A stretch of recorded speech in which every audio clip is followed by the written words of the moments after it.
ताकत रोक नहीं सकती। साथियों, पूर्व वक्ताओं ने बहुत सारी बातें बताई हैं, लेकिन मैं आपसे एक निवेदन कर रहा हूं, मेरी आवाज़ सुनने वाले सर्व समाज के भाई बहन।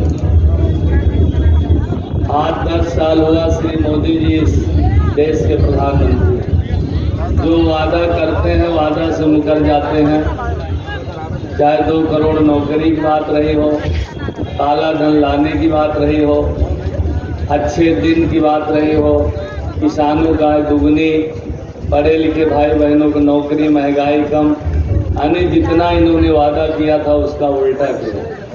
क्योंकि बीजेपी के इतिहास में आरएसएस, जनसंघ, फिर बीजेपी जो देश की ज्वलन समस्याएं हैं, जो जनहित के मुद्दे हैं, उस पर न पार्लियामेंट में बहस करते हैं न विधानसभा में। और जो मोदी मीडिया है, एंकर, न स्टूडियो में बहस करते हैं।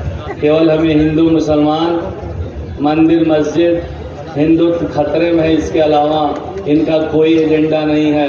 लेकिन अब अम्बेडकर नगर के साथ साथ पूरे देश के देशवासी समझ गए हैं कि इनके कथनी करनी में ज़मीन आसमान का अंतर है। और मेरे दोस्तों, इन्होंने कितना वादा किया था। एक वादा तो ऐसा किए थे कि अगर काला दिन 90 दिन में ना ला पाया, हर गरीब के खाते में 15 से 18 लाख रुपया। अगर 90 दिन में काला धन ना ले आ पाया तो चौराहे पे क्या दे देना? जोर से बोलो। अरे चौराहे पे फांसी नहीं, ये 25 मई को साइकिल पे बटन दबाकर इनको खुदा आप फांसी दे देंगे उखाड़ फेंकने के लिए। हमें इंडिया गठबंधन के उम्मीदवार को जिताना होगा, ये मैं आपसे निवेदन कर रहा हूँ। आज हमारे प्रधानमंत्री बेचारे बिल्कुल जैसे बौखला गए हैं। अभी तो ये झूठ और जुमलेबाजी पर 10 साल तो सरकार चला ली। जब 19 अप्रैल को प्रथम चरण का चुनाव हुआ, 8 लोकसभा यूपी और पूरे देश में 102 लोकसभा। जब 102 लोकसभा का झुकाव, मेरे दोस्तों, 102 लोकसभा का जब झुकाव आया तो मेरे दोस्तों रुझान इंडिया गठबंधन का आया, तो उसमें जो है बीजेपी बहुत पीछे है। तो हमारे प्रधानमंत्री बुलूल जुलूल बोलना शुरू कर दी। क्या बोल रहे हैं सर्व समाज के भाई बहनों? अरे भाई बहनों, अगर इंडिया गठबंधन की सरकार बनेगी तो आपकी ज़मीन जायदाद छीन कर ज़्यादा बच्चों वाले, यहाँ तक कि उन्होंने कहा मुसलमान भाइयों को बांट दिया जाएगा।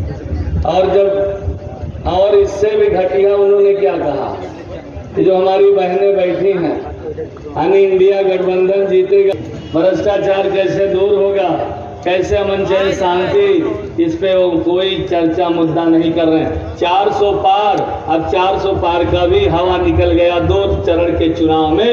अब वो नहीं बोलेंगे, लेकिन मैं आगाह और सावधान करने जा रहा हूँ। मेरे दोस्तों, इनकी मंशा जो 400 पार है, संविधान बदलने की है। लोकतंत्र खतरे में है, संविधान खतरे में है, आरक्षण खतरे में है। अरे मेरे दोस्तों, मैं आपसे निवेदन करके जा रहा हूँ, आए मेरे शेड्यूल कास्ट के भाई बहनों, दलितों, पिछड़ों, अकलियत के लोगों, अपर कास्ट के गरीब भाई बहनों, ये संविधान बदलना चाहते हैं। प्रधान सलाहकार माननीय प्रधानमंत्री विवेक देवराय ने क्या कहा था कि संविधान का में 102 संशोधन हो चुके हैं, इसलिए संविधान बदल लेना चाहिए। बड़ा लंबा चौड़ा लेख लिखे थे। और मेरे दोस्तों, अनंत हेगड़े का नाम सुने होंगे, भाजपा के सांसद रहे। अनंत हेगड़े ने कहा संविधान बदलने के लिए 400 सांसद। अभी अलीगढ़ की नेत्री मधु मिश्रा ने क्या कहा, दिल फट जाता है मेरे दोस्तों।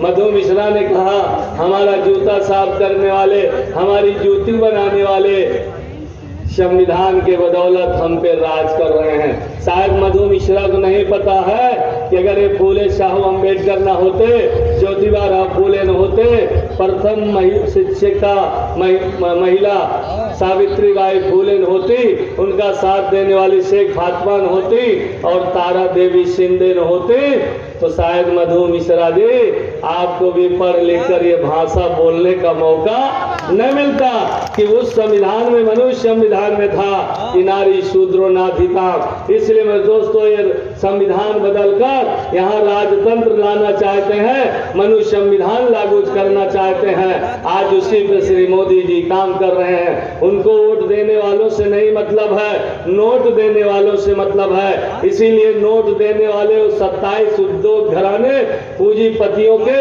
लगभग 16 लाख करोड़ रुपया जो है कर्जा माफ कर दिया।